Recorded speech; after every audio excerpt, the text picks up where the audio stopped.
आप सभी लोग को एसआरपी क्लास में स्वागत है। तो आई होप आप सभी लोग ठीक होंगे। जैसा कि हम लोग बीएससी नर्सिंग एंड पैरामेडिकल के लिए साइंस टॉप 50 एमसीक्यू का पार्ट नंबर 2 देख रहे हैं। ये एमसीक्यू क्लास है। अगर आप लोग को जैसे ये एग्ज़ाम में सीधे आने वाले सवाल इसमें से रहते हैं।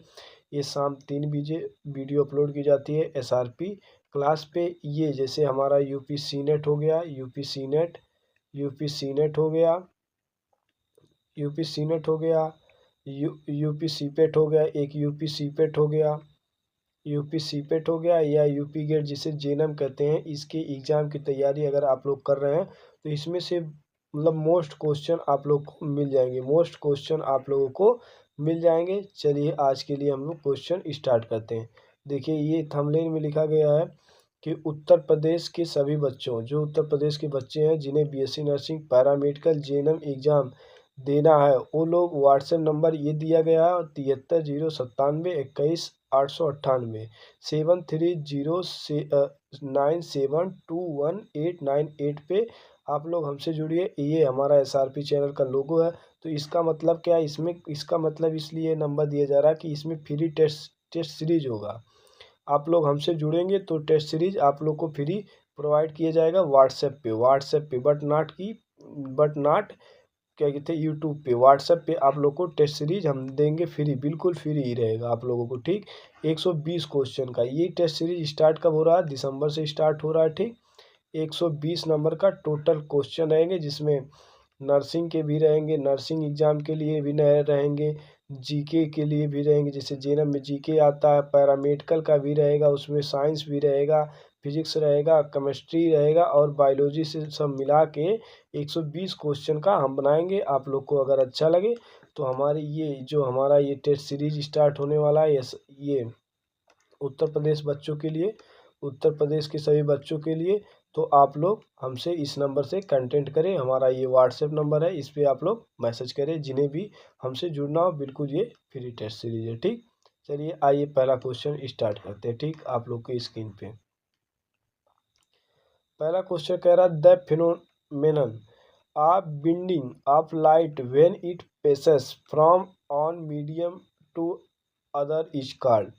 कह रहा जब प्रकाश एक माध्यम से दूसरे माध्यम में जाता तो मुड़ने की प्रक्रिया क्या कहलाती है? जैसे जब प्रकाश, ये मान लो ये कोई स्थल है, इसमें जब प्रकाश आके आपतित होता है और फिर गिरने के बाद परावर्तित हो जाता है, ये अविलंब है।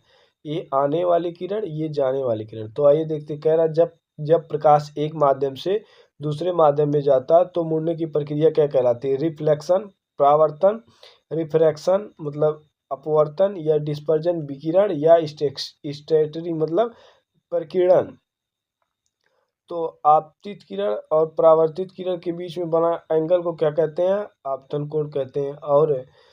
और अविलंब तथा परावर्तित कोण के बीच में बना क्या कहते हैं कोण को क्या कहते हैं? परावर्तन, आर कहते हैं। ठीक, तो ये कह रहा है कि जब एक माध्यम से दूसरे माध्यम में मुड़ने की प्रक्रिया को हम क्या कहते हैं? अपवर्तन कहते हैं। तो इसके लिए हमारा आंसर नंबर क्या हो जाएगा? इसके लिए आंसर नंबर हमारा बी हो जाएगा। इसके लिए आंसर नंबर बी हो जाएगा। ठीक,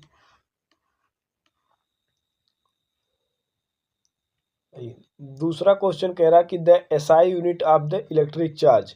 कह रहा विद्युत आवेश का एसआई इकाई क्या है? एसआई इकाई क्या है? इलेक्ट्रिक चार्ज, विद्युत आवेश, वोल्ट है, कूलाम है, एम्पियर है, या ओम है। ठीक, तो ओम जो होता है ये हमारा प्रतिरोध का मात्रक है। ओम जो हमारा प्रतिरोध का मात्रक है, ओम प्रतिरोध का मात्रक है। एम्पियर जो होता है ये हमारा धारा का मात्रक होता है, जिसे हम लोग करंट कहते हैं। धारा का मात्रक एम्पियर होता है। वोल्ट जो होता है ये विभव का मात्रक होता है, विभव पोटेंशियल, जिसे विभव कहते हैं, विभवांतर वोल्ट। ठीक, विभव। विद्युत आवेश, जो आवेश Q बराबर होता है NE भी बोला जाता है, और एक फार्मूला होता है Q बराबर आई टी होता है, Q बराबर IT। ठीक, तो यहाँ से भी ये निकल जाएगा फार्मूला, यहाँ से भी है। तो विद्युत आवेश का मात्रक क्या होता है? कूलाम होता है। तो इसके लिए आंसर नंबर हमारा हो जाएगा, आंसर नंबर इसका हो जाएगा हमारा बी हो जाएगा। ठीक, तीन नंबर क्वेश्चन कह रहा कि the miners use by dentist, कह रहा कि जो दंत चिकित्सक कौन सा दर्पण का उपयोग करते हैं। कह रहा कौन सा दर्पण है जो दांत के डॉक्टर होते यूज करते हैं। कॉन्वेक्स मतलब उत्तल उत्तल दर्पण, उत्तल दर्पण, उत्तल दर्पण, या कॉनकेव मतलब अवतल दर्पण, अवतल दर्पण, या प्लेन मिरर मतलब समतल दर्पण, समतल दर्पण, या नॉन। तो देखो ये दोनों का तो उपयोग किया जाता है। प्लेन मिरर का उपयोग हम लोग अपना चेहरा देखने के लिए उपयोग में किया जाता है प्लेन मिरर का, ठीक। कॉन्वेक्स मिरर का उपयोग जो होता है ये दूर की वस्तुओं को छोटी देखने के लिए, दूर की वस्तुओं को छोटू देखने के लिए। लेकिन जो अवतल लेंस का उपयोग किया जाता है कॉनकेव का, वह नजदीक की वस्तुओं को बड़ा देखने के लिए। तो इसका आंसर नंबर हमारा बी हो जाएगा। तो इसके लिए आंसर नंबर हमारा क्या हो जाएगा, बी हो जाएगा, ठीक। अगला क्वेश्चन कह रहा है resistance of a wire depend on, कह रहा तार का प्रतिरोध निर्भर करता है लेंथ पे, एरिया पे, मटेरियल पे, ऑल ऑफ दीज, लंबाई पे, क्षेत्रफल पे, पदार्थ पे, या उपयुक्त में सभी। ये क्वेश्चन हमारा यूपी सीनेट 2024 का क्वेश्चन है। ये हमारा यूपी सीनेट 2024 का आया हुआ क्वेश्चन है। किसका, फिजिक्स का क्वेश्चन। ये हमारा फिजिक्स का क्वेश्चन यूपी सीनेट 2024 में आया था कि तार का प्रतिरोध किस पे निर्भर करता है, लंबाई पे, क्षेत्रफल पे, पदार्थ पे, या अलादीज पे। तो जो तार का प्रतिरोध होता है वो हमारा आंसर नंबर डी सभी पे उपयोग किया जाता है। तो इसके लिए आंसर नंबर हमारा क्या हो जाएगा, इसके लिए आंसर नंबर हमारा डी हो जाता है, ठीक। अगला क्वेश्चन कह रहा 5 नंबर क्वेश्चन कह रहा कि chemical name of the bleaching powder, bleaching powder का रासायनिक नाम क्या है। Calcium hypochloride, calcium oxide, sodium chloride, या सोडियम कार्बोनेट। तो सोडियम कार्बोनेट जो होता है sodium carbonate Na2CO3 sodium carbonate हो गया। सोडियम क्लोराइड NaCl हो गया, NaCl कॉमन साल्ट या टेबल साल्ट के नाम से जाना जाता है। कैल्शियम ऑक्साइड CaO हो गया, कैल्शियम ऑक्साइड। ब्लीचिंग पाउडर का सूत्र CaCO2 होता है, CaOCl2 होता है, कैल्शियम हाइपोक्लोराइड। तो इसके लिए आंसर नंबर हमारा क्या हो जाएगा, इसके लिए आंसर नंबर हमारा हो जाएगा ए।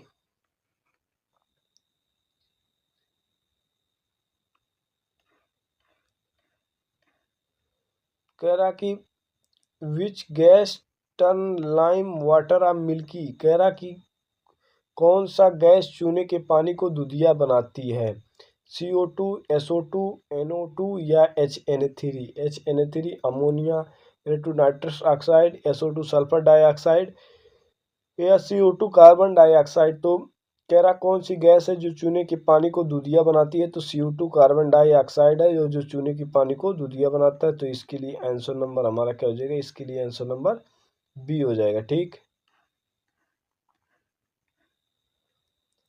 7 नंबर क्वेश्चन कह रहा है device which convert electrical energy into mechanical energy, कह रहा जो यंत्र विद्युत ऊर्जा को यांत्रिक ऊर्जा में बदलता है वह क्या होता है।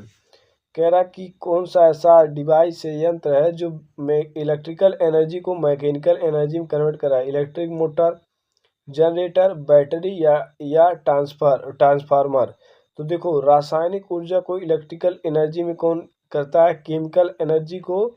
ये बैटरी जो होता है ये हमारा केमिकल एनर्जी को इलेक्ट्रिकल एनर्जी में कन्वर्ट करता है, इलेक्ट्रिकल एनर्जी में कन्वर्ट करता है, ठीक। इलेक्ट्रिकल एनर्जी में कन्वर्ट करता है, ठीक। लेकिन जो इलेक्ट्रिक मोटर होता है वह इलेक्ट्रिकल एनर्जी को मैकेनिकल एनर्जी में कन्वर्ट करता है। तो इसके लिए आंसर नंबर हमारा क्या हो जाएगा, इसके लिए आंसर नंबर हमारा ई हो जाएगा, इसके लिए आंसर नंबर हमारा ई हो जाएगा, ठीक। 9 नंबर क्वेश्चन कह रहा कि part of nephron which filter blood, कह रहा नेफ्रॉन का कौन सा भाग है रक्त को छानता है। कह रहा नेफ्रॉन का कौन सा भाग है जो रक्त को छानता है। ग्लोमेरुलस, ट्यूब्यूल, या लूप ऑफ हेनले, या कलेक्टिंग डक्ट। तो ये हमारा किसका पार्ट है, ये हमारा सब किडनी के पास के पार्ट है, किडनी के ग्लोमेरुलस जो होता है वो सब किडनी पाया जाता है। ये हमारा जो एक ऐसा होता है, ये ऐसी आकृति होती है इसका, जो किडनी को छानता है उसकी आकृति ऐसे होती है, ये बताते हैं ऐसे बना होता है, ऐसे बना होता है। इसी में रक्त ऐसे ऐसे रहता है। तो नेफ्रॉन में कौन सा भाग है जो रक्त को छानता है, तो वो गोमेरुलस है, गोमेरुलस है। तो इसके लिए आंसर नंबर हमारा क्या हो जाएगा, इसके लिए आंसर नंबर हमारा ए हो जाएगा। ठीक, अगला कह 9 नंबर क्वेश्चन कह रहा कि डाइजेशन स्टार्ट इन, पाचन कहाँ से शुरू होता है, स्टोमच से, माउथ से, स्मॉल इंटेस्टाइन से या लीवर से। ठीक, अगर भाई वीडियो अच्छी लग रही हो, वीडियो अच्छी लग रही हो तो एसआरपी क्लास चैनल को सब्सक्राइब करें, एसआरपी क्लास चैनल को, यूट्यूब चैनल को सब्सक्राइब करें। ठीक, सब्सक्राइब करें। ठीक, और सब्सक्राइब करें, और आप लोग को वीडियो अच्छी लगे तो शेयर भी करें। ठीक, हम आप लोग को नंबर बता दिए, 73 097 21 898 नंबर है, इससे आप लोग हमसे जुड़ सकते हैं। ठीक, 7309721898, इससे आप लोग हमसे जुड़ सकते हैं, जिसके लिए आप लोग फ्री में टेस्ट सीरीज हम स्टार्ट कर रहे हैं, टेस्ट सीरीज, उसमें आप लोग पार्टिसिपेट कर सकते हैं। ठीक, तो आप लोग को अगर अच्छा लगे तो आप लोग हमारे इस व्हाट्सएप चैनल पे मैसेज नाम लिख के और एग्ज़ाम का नाम लिख के मैसेज कर दीजिएगा, तो हम उसमें बता देंगे। जैसे जेएनएम का अलग ग्रुप रहता है, जेएनएम का अलग ग्रुप रहता है,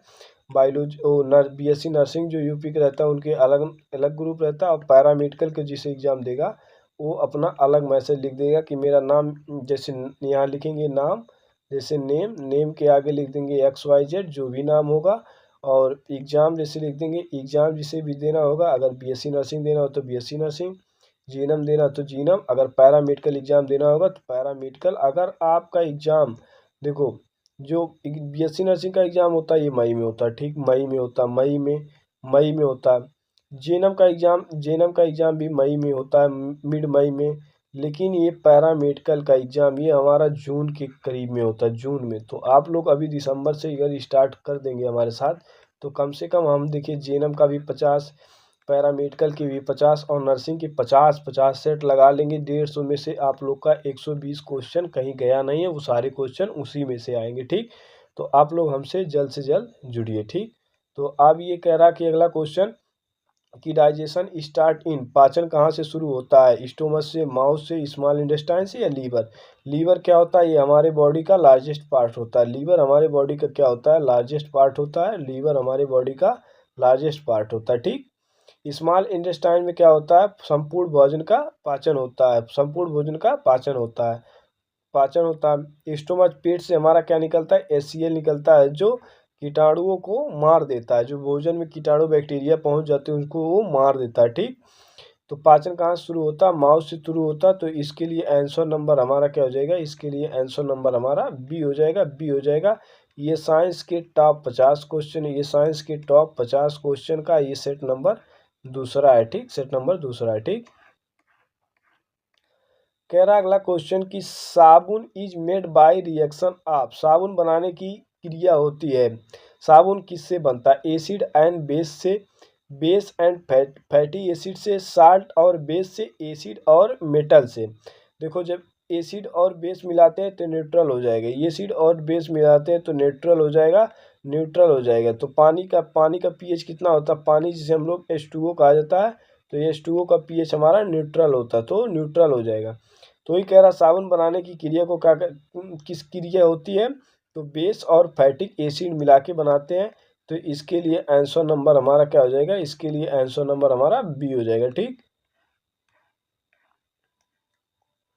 अगला कह रहा है कि 11 number, image in human I from on, आँख में ये प्रतिमा नहीं होगा, ये आँख में प्रतिबिंब, अरे प्रतिबिंब आँख में प्रतिबिंब कहाँ बनती है, आँख में प्रतिबिंब कहाँ बनती है, कॉर्निया पे, रेटिना में, लेंस में या आइरिस में।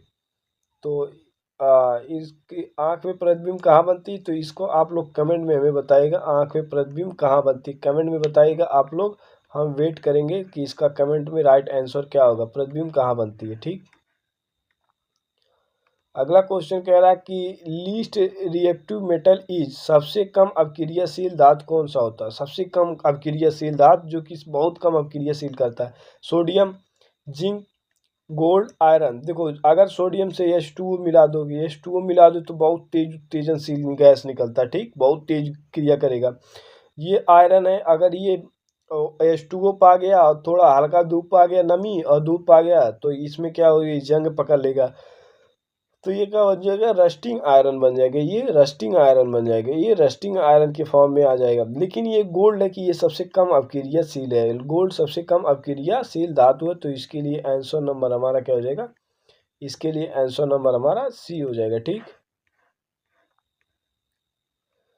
कह रहा कि बेस टर्न रेड लिटमस, क्षार लाल लिटमस को क्या बनाता है? जो क्षार होते हैं वो लाल लिटमस को क्या बनाते हैं? ब्लू नीला, रेड लाल, ग्रीन हरा, येलो पीला। तो ये येलो और ग्रीन तो कोई लिटमस बनाता ही नहीं। तो देखो एक हमारा क्या होता है, एसिड होता है, एसिड, एक बेस होते हैं, एसिड होते हैं, एक बेस होते हैं, ठीक। तो इसकी ट्रिक के लिए हम लोग एक ट्रिक देखे थे, इसकी ट्रिक हम लोग देखे थे। तो एसिड के लिए हम लोग याद किए थे अनिल, एक शब्द लिखे थे अनिल लिखे थे, और ये बेस के लिए छलनी लिखे थे, छलनी लिखे थे, ठीक। तो ये अनिल का मतलब क्या होता है, ए पार हमारा होता अम्ल होता है, ठीक, अम्ल होता है। न पार क्या होता हमारा नीला होता है, नीला होता है। और ल पार हमारा क्या होता है, रेड होता है, ठीक, रेड होता है। इसी में ऐसे क्या कहते, छलनी मतलब हमारा बेस होता है, और ये ल पार हमारा रेड होता है, और एन पार हमारा क्या कहता है, हमारा ब्लू होता है, नीला होता है, ठीक। तो वही कह रहा कि अगर नीला लिटमस पेपर कोई लाल हो रहा है, अगर नीला लिटमस पेपर लाल हो रहा है तो हमारा क्या बना जा रहा है, वो हमारा अम्ल बनेगा। नीला लिटमस पेपर अगर लाल हो जा रहा है तो हमारा क्या बन रहा है, अम्ल बन रहा है, ठीक, अम्ल बनेगा, ठीक। ये चीज़ आप लोग ये जान लीजिए कि नीला लिटमस पेपर अगर रेड हो रहा है तो लाल बनेगा, ठीक। अगला, ये रेड लिटमस पेपर नीला बन गया, अगर कोई किसी चीज में रेड लिटमस पेपर नीला बन जा रहा है, नीला बन गया, ठीक, नीला बन गया, नीला बन गया, रेड लिटमस पेपर नीला बन गया, तो वह हमारा क्या है, क्षार है, क्षार है मतलब बेस है, बेस है, ठीक, बेस है, ठीक। तो वही कह रहा, क्षार लाल लिटमस पेपर को क्या बना देता है, क्षार लाल लिटमस पेपर को नीला बना देता, नीला बना देता। तो इसके लिए आंसर नंबर हमारा क्या हो जाएगा, इसके लिए आंसर नंबर ए हो जाएगा, ठीक। ये क्वेश्चन हमारा ये यूपी सीनेट में, यूपी सीनेट 2023 में क्वेश्चन आया था, यूपी सीनेट 2023 में का क्वेश्चन है, ठीक, ये 2023 का क्वेश्चन है, ठीक। अगला क्वेश्चन कह रहा कि balance of posture control by, कह रहा संतुलन और आसन को कौन नियंत्रित करता है, पोस्चर। तो कह रहा है जो बैलेंस होता है हमारा कौन नियंत्रित करता है, सेरिब्रम नियंत्रण करता है, सेरिबेलम नियंत्रित करता है, या मेडुला करता है, या स्पाइनल कार्ड करता है। तो स्पाइनल कार्ड ये रीढ़ की हड्डी होती है, हमें खड़े होने में सहारा प्रदान करती है, खड़े होने में या झुकने में, तो हमारी ये सहारा प्रदान करती है स्पाइनल कॉर्ड। मेडुला क्या करता है, मेडुला हमारा क्या करता है, अनैच्छिक क्रिया जैसे इनवॉलेंट्री क्रिया को कंट्रोल करता है, वैलेंट्री क्रिया को कंट्रोल करता है। इनवॉलेंट्री क्रिया का कंट्रोल करने का मतलब जैसे हमारा श्वास लेना इनवॉलेंट्री क्रिया, हार्ट का पंप करना इनवॉलेंट्री क्रिया है, किडनी को ब्लड छानना इनवॉलेंट्री क्रिया है, ठीक, लंग्स को गैस का एक्सचेंज करना इनवॉलेंट्री क्रिया, ये हमारे वॉलेंट्री क्रिया में नहीं आते हैं। सेरिब्रम क्या होता है, ये ब्रेन का लार्जेस्ट पार्ट होता है, सेरिब्रम जो होता है ये ब्रेन का लार्जेस्ट पार्ट होता है, ये हमारा ब्रेन का लार्जेस्ट पार्ट होता है, ठीक, पार्ट होता है, ठीक। और संतुलन और आसन को नियंत्रित कौन करता है, सेरिबेलम करता है, सेरिबेलम करता है। तो इसके लिए आंसर नंबर हमारा क्या हो जाएगा, इसके लिए आंसर नंबर हमारा बी हो जाएगा, ठीक, बी। कह रहा है कि एग्जाम्पल ऑफ डिस्प्लेसमेंट रिएक्शन, विस्थापन अपक्रिया का उदाहरण कौन है, ये हमारा नर्सिंग एग्जाम 2024 में एक क्वेश्चन पूछा गया था कि कौन डिस्प्लेसमेंट रिएक्शन है, कौन क्या कहता है ये कॉम्बिनेशन रिएक्शन है, कौन डबल डिस्प्लेसमेंट रिएक्शन है, ये सारे पूछे गए थे। तो देखो H2 प्लस O2 मिला के 2H2O बन रहा है। ये अब क्रिया संतुलित भी है क्योंकि हाइड्रोजन भी यहाँ से ये दो चार है, यहाँ हाइड्रोजन भी चार, ऑक्सीजन दो है तो ऑक्सीजन भी दो है। तो ये कौन सा रिएक्शन बन रहा है, ये हमारा कॉम्बिनेशन रिएक्शन बन रहा है, मतलब संयोजन रिएक्शन बन रहा है। कॉम्बिनेशन रिएक्शन बन रहा है, कॉम्बिनेशन रिएक्शन बन रहा है, संयोजन रिएक्शन बन रहा है। ठीक, CO3 हमारा क्या हो रहा है, ये हमारा विखंडन अपक्रिया है। इसमें क्या होता है, ये हमारा विखंडन अपक्रिया मतलब टूट रहा है, विखंडन अपक्रिया हो रहा है। ठीक, अपक्रिया हो रहा है। ठीक, HCl plus NaOH, HCl plus NaOH मिला के NaCl प्लस H2O, ये हमारा डबल डिस्प्लेसमेंट रिएक्शन है, ये डबल डिस्प्लेसमेंट रिएक्शन है। ठीक, लेकिन Zn प्लस HCl, देखो Zn में क्या हो जाए, Cl यहाँ मिल गया, ZnCl2 प्लस H2, तो ये हमारा विस्थापन अपक्रिया हो रहा है, विस्थापन अपक्रिया हो रहा है। तो इसके लिए आंसर नंबर हमारा क्या हो जाएगा, इसके लिए आंसर नंबर हमारा ए हो जाएगा। ठीक, 16 नंबर क्वेश्चन कह रहा है कि magnetic field inside a solenoid, कह रहा मैग्नेटिक फील्ड में इनसाइड ए सोलेनाइड इज होता है, सोलेनाइड के अंदर चुंबकीय क्षेत्र, कह रहा कि सोलेनाइड के अंदर चुंबकीय क्षेत्र क्या होता है। ये हमारा इंपॉर्टेंट क्वेश्चन लग रहा है, ये इंपॉर्टेंट क्वेश्चन लग रहा है जेनम के लिए, ये जेनम वालों के लिए इंपॉर्टेंट क्वेश्चन लग रहा है 2026 के लिए, 2026 एग्जाम के लिए ये जेनम वालों के लिए इंपॉर्टेंट लग रहा है। ठीक, यूनिफॉर्म मतलब समान होता है, नॉन यूनिफॉर्म असमान होता है, जीरो मतलब शून्य होता है, या वेरिएबल या परिवर्तित होता है। तो वेरिएबल और परिवर्तित होगा नहीं। मैग्नेटिक फील्ड में जो इनसाइड सोलेनाइड होता है वो हमारा समान यूनिफॉर्म होता है। तो इसके लिए आंसर नंबर हमारा क्या हो जाएगा, इसके लिए आंसर नंबर हमारा ए हो जाएगा। ठीक, 17 नंबर क्वेश्चन कह रहा है कि बायोलॉजी का 17 नंबर कह रहा है पावर हाउस ऑफ सेल कोशिका का विद्युत गृह कहलाता है, पावर ऑफ सेल कोशिका का विद्युत गृह या घर को कहलाता है, न्यूक्लियस कहलाता है, माइटोकॉन्ड्रिया, राइबोसोम या लाइसोसोम। तो लाइसोसोम को हम लोग क्या कहते हैं, आत्मघाती थैली कहा जाता है। लाइसोसोम को हम लोग क्या कहते हैं,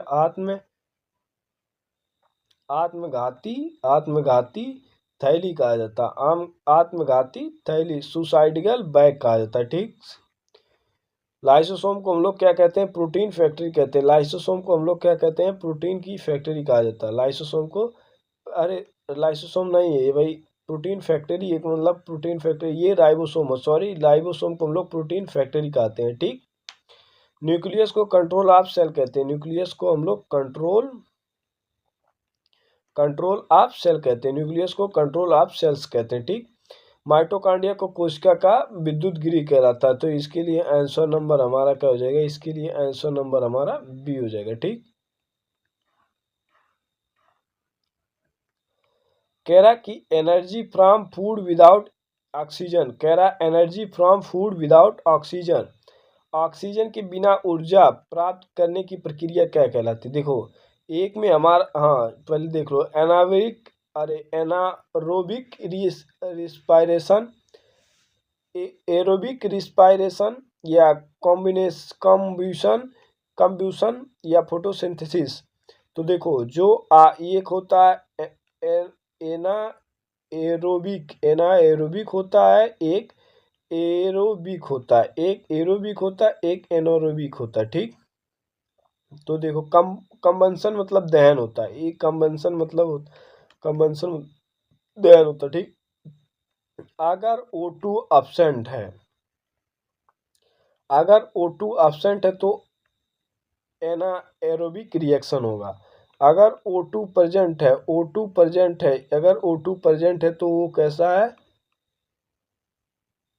एरोबिक रिएक्शन है। तो वही कह रहा कि ऑक्सीजन के बिना ऊर्जा प्राप्त करना, तो इसमें ऑक्सीजन नहीं है तो O2 एब्सेंट है, तो वो सभी का हो जाएगी ए एनाएरोबिक रिएक्शन। तो इसके लिए आंसर नंबर हमारा क्या हो जाएगा, इसके लिए आंसर नंबर हमारा ए हो जाएगा। ठीक,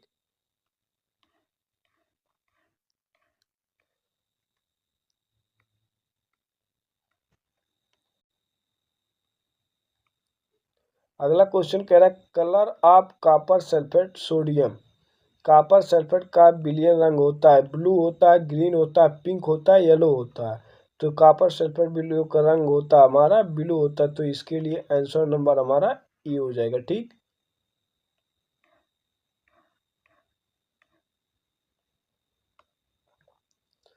20 नंबर क्वेश्चन कह रहा है the composition of water by electricity is called. कह रहा था विद्युत द्वारा जल का अपघटन कहलाता है इलेक्ट्रोलाइसिस, फोटोलाइसिस, हाइड्रोलाइसिस या थर्मोलाइसिस। थर्मो शब्द का मतलब होता है तापमान, थर्मो का मतलब तापमान। तो अगर विद्युत कहीं आ रहा है तो इसके मतलब इलेक्ट्रिक का उपयोग किया जा रहा है, तो इसके लिए इलेक्ट्रोलाइसिस किया जाता है। तो इसके लिए आंसर नंबर हमारा क्या हो जाएगा, इसके लिए आंसर नंबर हमारा ए हो जाएगा। इसके लिए आंसर नंबर ए हो जाएगा। ठीक, वीडियो अच्छी लगे, वीडियो अच्छी लगे तो एसआरपी क्लास चैनल को सब्सक्राइब जरूर करें, चैनल को सब्सक्राइब जरूर करें। ठीक, सब्सक्राइब जरूर करें। ठीक, डेली डेली डेली शाम 3 PM पे एक वीडियो आप लोग को डेली मिलता होगा। ठीक, जिसे वो साइंस का रहे या फिजिक्स का रहे या केमिस्ट्री या बायो या नर्सिंग का। ठीक, तो अगला क्वेश्चन कह रहा है जनरेटर का काम क्या होता है। जनरेटर कन्वर्ट का जनित्र किस ऊर्जा को बदलता है। जनरेटर क्या करता है, मैकेनिकल टू इलेक्ट्रिकल करता है या इलेक्ट्रिकल टू मैकेनिकल करता है या केमिकल टू हीट करता है या हीट टू इलेक्ट्रिकल करता है। ठीक, तो इलेक्ट्रिकल टू मैकेनिकल ये काम अभी कुछ देर पहले इलेक्ट्रिक मोटर कर रहा था। इलेक्ट्रिकल टू मैकेनिकल कौन काम कर रहा है, ये अभी हमारा इलेक्ट्रिक मोटर कर रहा है। ये इलेक्ट्रिक मोटर कर रहा था, ये इलेक्ट्रिक मोटर कर रहा था। ठीक, हीट टू इलेक्ट्रिकल में ये हमारा सोलर करता है। सोलर जो होता है, सोलर लाइट जो होती है वो हमारी हीट होके इलेक्ट्रिकल पैदा करती है। ठीक, केमिकल टू हीट ये हमारा प्रेस करता है। प्रेस होता है ये केमिकल टू हीट करता है। तो जो जनरेटर होता है वो मैकेनिकल टू इलेक्ट्रिकल में बदलता है। तो इसके लिए आंसर नंबर हमारा क्या हो जाएगा, इसके लिए आंसर नंबर ए हो जाएगा। ठीक,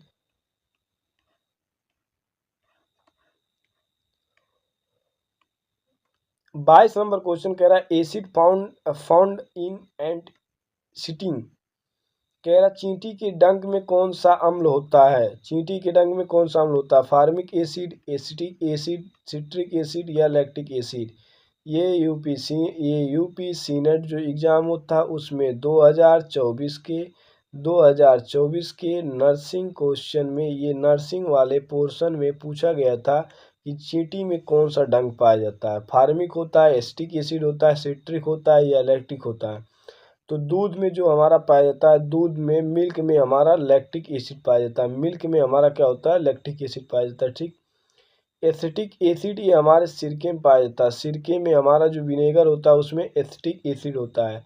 सिट्रिक एसिड जो हमारे खट्टे फल होते हैं जैसे नींबू हो गया, संतरे हो गए, ये सभी में हमारे नींबू संतरे में हमारा ये सिट्रिक होता है। ठीक, सिट्रिक होता है। ठीक, चींटी के डंक में हमारा फार्मिक एसिड पाया जाता है। तो इसके लिए आंसर नंबर हमारा क्या हो जाएगा, इसके लिए आंसर नंबर हमारा ई हो जाएगा। ठीक, 23 नंबर क्वेश्चन कह रहा है कि rainbow is formed due to.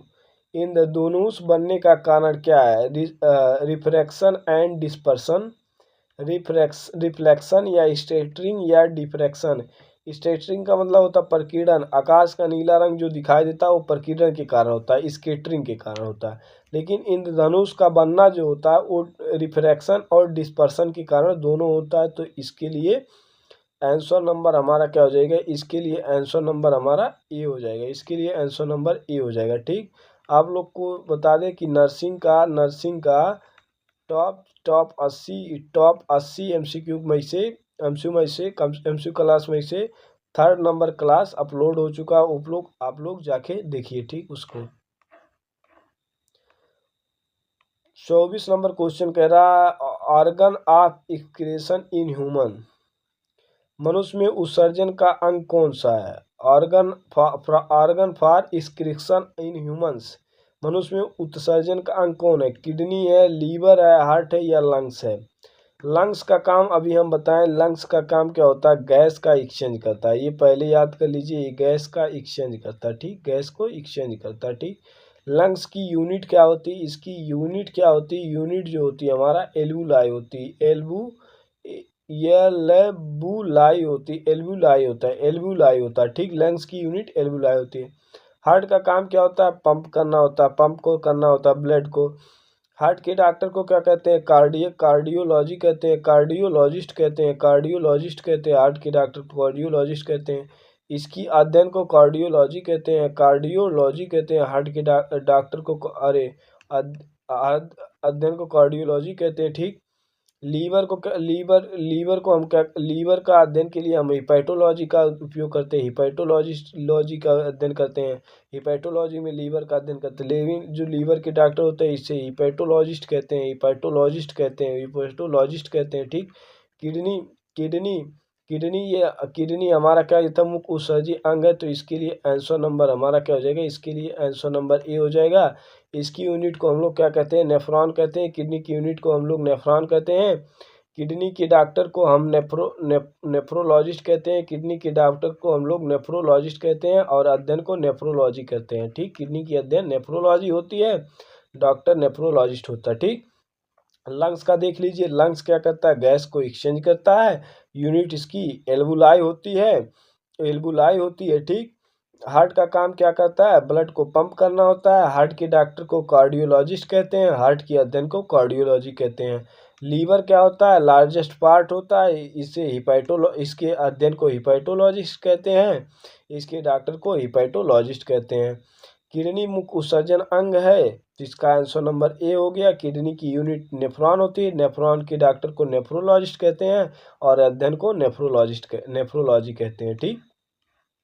25 number question कह रहा है कि inside a bar magnet field in line moves, कह रहा है चुंबक के अंदर रेखाएं किस दिशा में जाती हैं, south to north, north to south. तो पहले ये हम चुंबक बना लेते हैं, ये हमारा एक चुंबक हो गया, ये नॉर्थ हो गया, ये साउथ हो गया। तो वह ये नहीं कह रहा है कि चुंबक के बाहर जो रेखाएं होती है ये हमारी यहाँ से निकल के ऐसे आती हैं, ठीक। चुंबक के बाहर रेखाएं हमारी जो ऐसे बनी होती हैं, ठीक। लेकिन चुंबक के अंदर जो रेखाएं होती है ये हमारी नॉर्थ टू साउथ की ओर जाती, नॉर्थ टू साउथ की ओर जाती हैं, ठीक। ऐसे जाती, नॉर्थ टू साउथ की ओर जाती हैं, नॉर्थ टू साउथ की ओर जाती हैं, ठीक। तो वही कह रहा है कि चुंबक के अंदर रेखाएं कैसी होती हैं, नॉर्थ टू साउथ होती हैं। तो इसके लिए आंसर नंबर हमारा क्या हो जाएगा, इसके लिए आंसर नंबर हो जाएगा बी, ठीक। इसके लिए आंसर नंबर हो जाएगा बी, ठीक। वीडियो अच्छी लगे तो एसआरपी चैनल को सब्सक्राइब करें, एसआरपी चैनल को सब्सक्राइब करें। एसआरपी क्लास का यूट्यूब चैनल है, उसको सब्सक्राइब करें। यूट्यूब पे हमारा 3 PM पे वीडियो अपलोड हो जाता है, उसको ज़्यादा से ज़्यादा लोग देखिए, शेयर करिए, ठीक। तो आज हम लोग इतना ही देखते हैं, बाकी और कल देखते हैं, ठीक। आगे सेट नंबर हम लोग तीसरा साइंस के टॉप 50 देखते हैं, ठीक।